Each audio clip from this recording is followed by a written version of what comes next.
Perlakuan terhadap FPI ini menurut saya memang sungguh tidak adil ya. Organisasinya dibubarkan tanpa melakukan sebuah tindak pidana ya, hanya karena dianggap tidak diperpanjang surat keterangan terdaftarnya SKT-nya yang hampir semua pakar hukum mengatakan bukan syarat untuk diakuinya sebagai sebuah organisasi, karena itu dilindungi oleh yang namanya konstitusi, kebebasan berserikat dan berkumpul, mengeluarkan pendapat baik secara lisan maupun tulisan. Tapi ini terlihat bersemangat betul ya PPATK untuk melakukan pemblokiran. Menariknya adalah PPATK melakukan pemblokiran tanpa ada permintaan, ada dugaan tindak pidana. Komisi 3 DPR cecar kepala PPATK soal pemblokiran rekening FPI. Saya mengalami tekanan-tekanan yang luar biasa. Organisasi dibubarkan, keluarga saya ATM-nya semua dibekukan. Dan kalau adanya perlawanan dari masyarakat sangat wajar jadinya, karena PPATK begitu diskriminatif ya, hanya mementingkan kekuasaan tapi tidak mementingkan keadilan bagi masyarakat. Jadi secepatnya Pak, agar ini diselesaikan ya, jangan digantung. Sekali lagi, meskipun Bapak di rumpun eksekutif, tapi persoalan 92 rekening yang sebenarnya mereka hanya bantu kok. Bantu, saya yakin juga ikhlas, dan uang yang mereka berikan itu juga uang halal Pak, dan besarannya juga tidak besar seperti apa yang dilakukan oleh para koruptor yang sampai saat ini justru Bapak tidak pernah melakukan pemblokiran seperti itu. Yang berikutnya tentang upaya legislasi Pak ya, yang mau dilakukan oleh PPATK. Ini RUU perampasan aset tindak pidana ini kan sudah dari tahun 2003 Pak. Bapak cantumkan di dalam program 2021 ini mau seperti melakukan agar RUU ini di tahun 2022 mungkin masuk prolegnas. Saya ingin tanyakan upaya apa yang sudah Bapak lakukan gitu, dan apakah dalam usulan RUU nanti ini sudah ada kajian-kajian yang lebih komprehensif ya, tentunya juga terkait dengan apakah dananya juga sudah dialokasikan dalam rangka pembahasan ini. Karena jangan sampai Bapak hanya memiliki adrenalin untuk segera supaya ada payung hukum dalam melakukan perampasan ini, tapi Bapak sendiri tidak menganggarkan. Ini sangat mustahil. Kepala PPATK beserta jajaran, saya melanjutkan tadi apa yang sempat disinggung Pak Arsul Sani soal pembekuan 92 rekening FPI dan afiliasinya ini seperti itu. Karena kalau mengacu pada Undang-Undang Nomor 8 Tahun 2010 Pasal 2, 3, 4, 5, Pasal 44 Ayat 1, objek TPPU itu adalah hasil tindak pidana atau yang diduga sebagai hasil tindak pidana. Saya pengen tahu relevansinya apa, karena informasi yang saya serap ya, itu ada rekening pribadi orang ya, keluarga yang sama sekali nggak ada hubungannya dengan organisasi itu, tidak ada di akta dan lain sebagainya. Ada menantu dan ada anak ya. Dan kalau kita baca undang-undang ormas juga, ormas yang dibekukan bukan berarti dana milik ormas itu otomatis menjadi hasil kejahatan. Nggak ada ketentuan itu. Sehingga relevansinya apa? Penyitaan. Lalu saya dengar di Januari ada pernyataan mungkin dari Bapak, insya Allah selesai akhir Januari. Lalu tanggal 5 kemarin kalau nggak salah Pak Presiden mengatakan belum atau tidak menemukan unsur-unsur pidana. Saya pikir ini kita ada semangat bidang hukumnya ya, ada semangat restoratif justice Pak, supaya tidak memperbanyak ya spekulasi. Saya pikir kalau memang nggak ada, ini udah berapa bulan ya, nggak ada masalah ya, dibuka saja, karena itu rekening-rekening pribadi yang menyangkut kebutuhan pribadi orang-orang tersebut.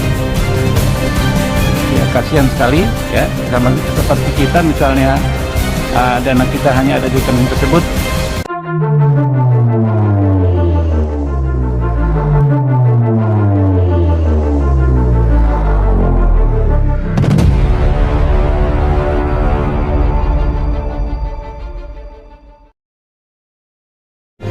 Komisi 3 DPR cecar Kepala PPATK soal pemblokiran rekening FPI.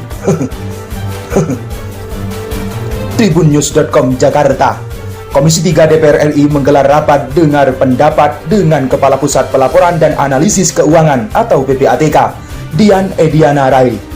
Rapat dipimpin Wakil Ketua Komisi 3 DPR RI, Adis Kadir.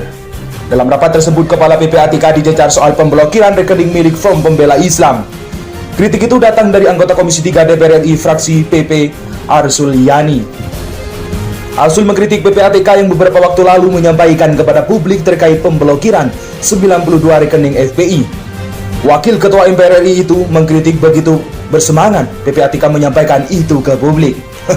Saya lihat pada kasus yang menyangkut transaksi lintas negara rekening milik FPI, Pak Ketua PPATK atau jajaran PPATK begitu bersemangat untuk sampaikan penjelasan kepada publik. Kalau tidak salah sampai disebutkan setidaknya ada 92 rekening FPI dan afiliansinya yang telah diblokir oleh PPATK, kata Arsul di ruang rapat Komisi 3 DPR Senayan, Jakarta.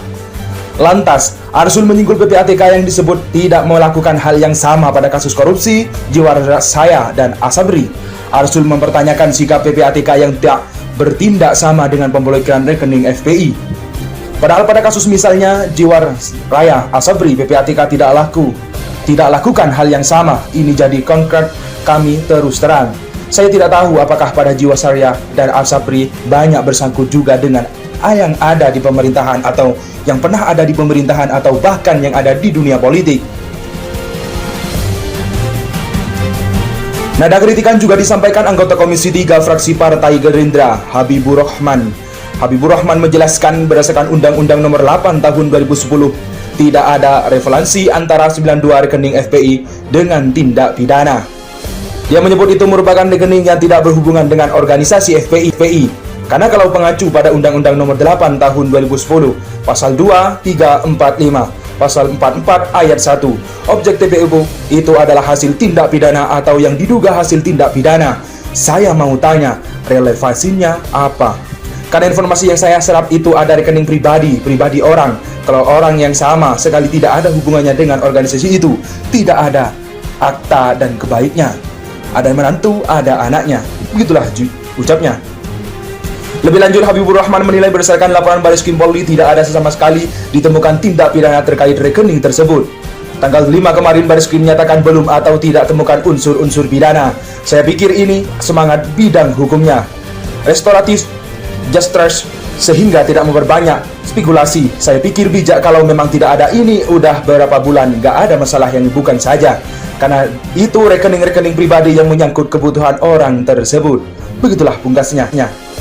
Saya mengalami tekanan-tekanan yang luar biasa. Organisasi dibubarkan, keluarga saya ATM-nya semua dibekukan. Dan kalau adanya perlawanan dari masyarakat sangat wajar jadinya, karena PPATK begitu diskriminatif, ya hanya mementingkan kekuasaan tapi tidak mementingkan keadilan bagi masyarakat. Jadi secepatnya Pak, agar ini diselesaikan, ya jangan digantung. Sekali lagi, meskipun Bapak di rumpun eksekutif, tapi persoalan 92 rekening yang sebenarnya mereka hanya bantu kok. Bantu, saya yakin juga ikhlas. Dan uang yang mereka berikan itu juga uang halal Pak. Dan besarannya juga tidak besar seperti apa yang dilakukan oleh para koruptor yang sampai saat ini justru Bapak tidak pernah melakukan pemblokiran seperti itu. Nah, yang berikutnya tentang upaya legislasi Pak, ya, yang mau dilakukan oleh PPATK. Ini RUU perampasan aset tindak pidana ini kan sudah dari tahun 2003 Pak. Bapak cantumkan di dalam program 2021 ini mau seperti melakukan agar RUU ini di tahun 2022 mungkin masuk prolegnas. Saya ingin tanyakan upaya apa yang sudah Bapak lakukan gitu, dan apakah dalam usulan RUU nanti ini sudah ada kajian-kajian yang lebih komprehensif, ya tentunya juga terkait dengan apakah dananya juga sudah dialokasikan dalam rangka pembahasan ini. Karena jangan sampai Bapak hanya memiliki adrenalin untuk segera supaya ada payung hukum dalam melakukan perampasan ini, tapi Bapak sendiri tidak menganggarkan. Ini sangat mustahil.